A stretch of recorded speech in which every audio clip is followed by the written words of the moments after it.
آپ نے دیکھا ہے کہ کیوں اسرائیل پاکستان کو سب سے بڑا دشمن تصور کرتا ہے؟ کیوں بھارت مشرق پاکستان کو سب سے بڑا دشمن تصور کرتے ہیں؟ کیوں ہر اسلام دشمن طاقت پاکستان کو دشمن تصور کرتی ہے؟ کیوں پاکستان کو شدید نقصانات کے باوجود سایہ خدائے ذوالجلال میں اللہ نے رکھا اس کو، کہ اس کو کبھی تباہ نہیں ہونے دیا؟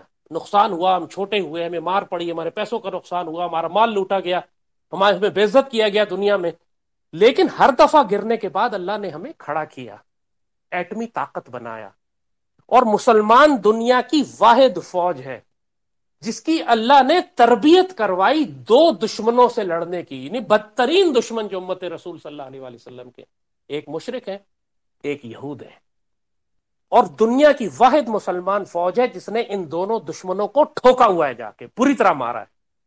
ہم نے ہندوؤں کو بھی مارا ہے، یہودیوں کو بھی مارا ہے۔ ہم شام گئے ہیں، واحد فوج ہے مسلمانوں کی جو شام جا کے اور عراق جا کے اور مصر جا کے جس نے یہودیوں کو پیٹا ہوا ہے، پریکٹس کرائی گئی، ہمارا ٹریننگ رن تھا، وہ ہماری ایکسرسائزز کروائی گئی ریئل بیٹل فیلڈ انوائرمنٹ میں، کہ آنے والے وقتوں میں آپ نے یہ ڈیوٹی کرنی ہے۔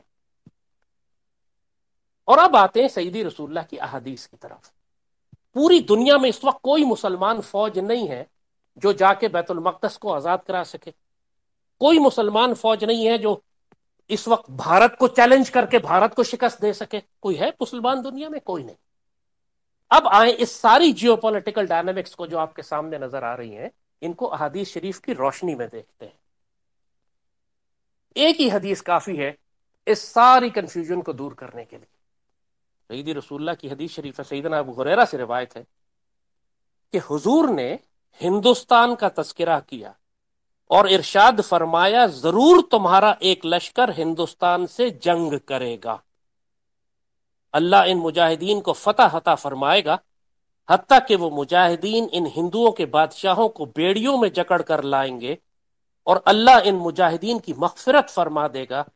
پھر جب وہ مسلمان واپس پلٹیں گے تو عیسیٰ ابن مریم کو شام میں پائیں گے۔ پہلا حصہ ہے حدیث شریف کا یہ۔ دوسرا پھر حضرت ابو ہریرہ نے فرمایا، اگر میں نے وہ غزوہ پایا تو اپنا نیا اور پرانا سب مال بیچ دوں گا اور اس میں شرکت کروں گا۔ جب اللہ تعالیٰ نے ہمیں فتح عطا کر دی اور ہم واپس پلٹ آئے تو میں ایک آزاد ابو ہریرہ ہوں گا، یعنی جہنم سے آزاد، اور جو ملک شام میں عیسیٰ ابن مریم کو پائے گا۔ پھر حضرت ابو ہریرہ نے سیدی رسول اللہ سے کہا، سیدی یا رسول اللہ، میری شدید خواہش ہوگی کہ میں ان کے پاس پہنچ کر انہیں بتاؤں کہ میں آپ کا صحابی ہوں۔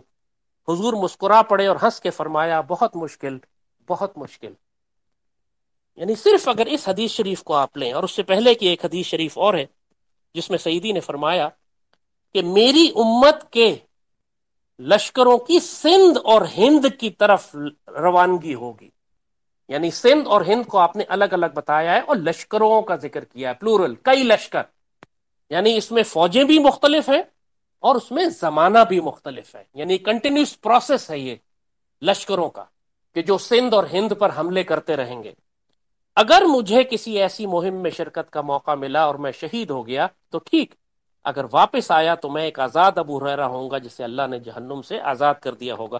اسی سلسلے کی بہت ساری احادیث ہیں، بہت ساری احادیث ہیں۔ کیا حضرت ثوبان سے روایت ہے کہ سیدی نے فرمایا کہ میری امت کے دو گروہ ایسے ہیں کہ جنہیں اللہ نے جہنم کی آگ سے محفوظ رکھا ہے۔ ایک وہ گروہ جو ہند پر حملہ کرے گا، یعنی ہندوؤں سے جنگ کرے گا، اور دوسرا وہ گروہ جو حضرت عیسیٰ ابن مریم کے ساتھ ہوگا۔ اب صرف ہم ان تین احادیث کو ہی لیتے ہیں، اور یہ تین احادیث اور آخری زمانے کی جو ٹائم لائن ہے اس کو سمجھنا بہت ضروری ہے، تاکہ کوئی کنفیوژن آپ کو اس کے بعد نہ ہو کہ ہند کو فتح کرنے کے لشکر کہاں سے آئیں گے۔ سیدی نے جو فرمایا کہ سندھ اور ہند پر حملے کریں گے، یہ بات کلیئر ہوئی آپ کو نبی؟